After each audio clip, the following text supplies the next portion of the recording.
আসসালামু আলাইকুম, কেমন আছেন সবাই? আশা করছি ভালো আছেন। আমরাও খুব ভালো আছি। আমি আপনাদের মাঝে আর একটা নতুন ভ্লগ নিয়ে চলে আসলাম।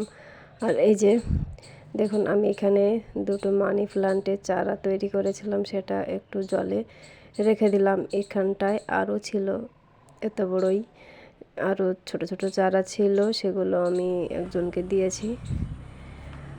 আর আমি চলে আসলাম এখন ঝাড়ু দিয়ে নিব। আর অনেকটা বেলা হয়ে গেছে, এখন ঘড়িতে 7টা বাজে। আর আমি সকালে উঠে রান্নাঘর পরিষ্কার করে মেয়েকে টিফিন করে স্কুলে বের করে দিয়েছি, সেটা অফ ক্যামেরায়। আর এখন আমি ঝাড়ু দিয়ে নিচ্ছি। উঠানটা অনেক নোংরা হয়েছে, তাই আমার ভিডিওটি যে যেখান থেকে দেখছেন লাইক দিয়ে দেখা শুরু করবেন। ভালো লাগলে কমেন্ট করে আপনার মতামতটা জানাবেন, আর বেশি ভালো লাগলে সাবস্ক্রাইব করে পাশে থেকে যাবেন।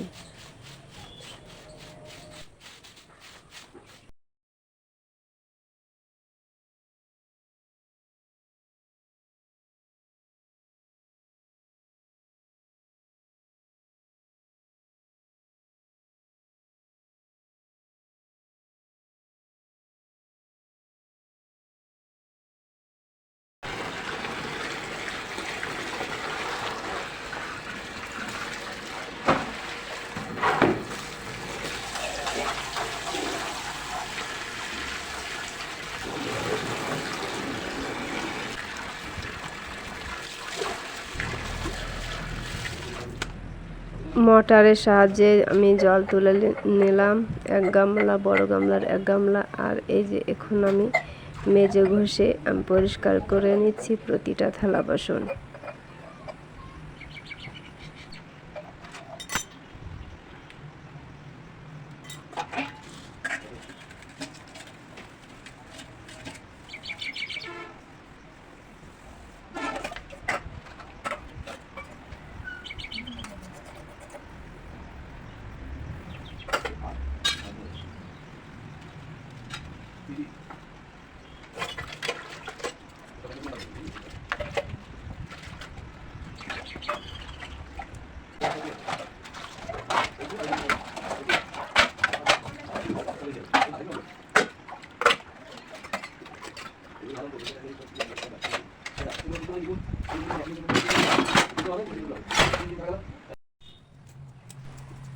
থালা বাসন পরিষ্কার করে নেওয়ার পর চলে আসলাম। এই যে দেখুন, আমি আজকে তরকারি রান্না করে নেব।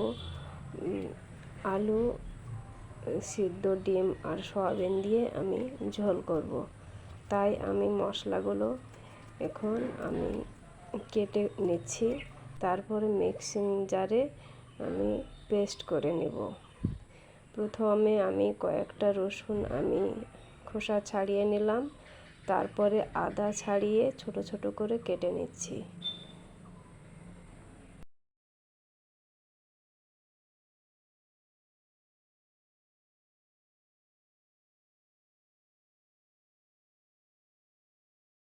কয়েকটা লাল পাকা মরিচ দিলাম, আর পরিমাণ মতো আমি গোটা জিরা দিলাম।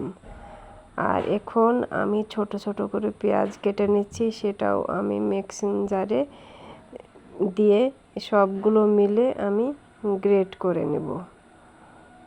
না সরি, সবগুলো দিয়ে আমি পেস্ট করে নিলাম। আর এই যে তারপরে আমি এখানে সয়াবিনটা আমি গরম জলে সিদ্ধ করে নিয়েছি কিছুক্ষণ রেখে। আর তারপরে পরিষ্কার করে ধুয়ে আমি হলুদের গুঁড়ো, লাল লঙ্কার গুঁড়ো দিলাম, আর একটু লবণ দিয়ে আমি মেখে রেখে দেব।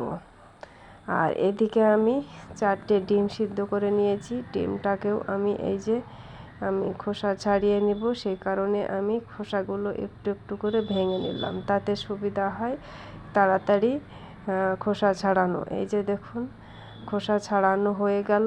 আর একটু একটু করে ছুরি দিয়ে আমি কেটে দিলাম, এতে লবণ, মরিচ, হলুদ সব ঢুকলে খেতে ভালো লাগবে। তারপরে আমি একটা আলু ভাতে দিয়ে সিদ্ধ করে নিয়েছি, এটাকে এখন আমি ছোট ছোট করে কেটে নেব। আর আলু আর সয়াবিনের মধ্যে যদি সয়াবিন আর ডিমের মধ্যে যদি আলু দিয়ে ঝোল করা যায় খেতে তো অসাধারণ লাগে।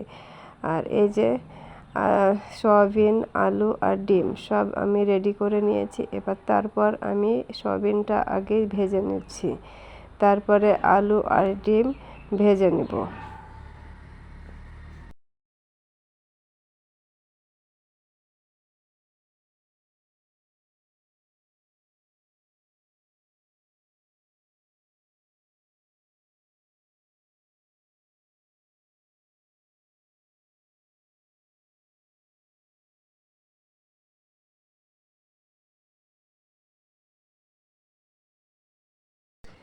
আর ওদিকে আলু আর ডিম ভাজা করে নিচ্ছি, আর এই সাইডে আমি মিক্সিং জারে সমস্ত রকমের মশলা পেস্ট করে নিয়েছি, সেটা এখন আমি একটি প্লেটে নামিয়ে নিলাম।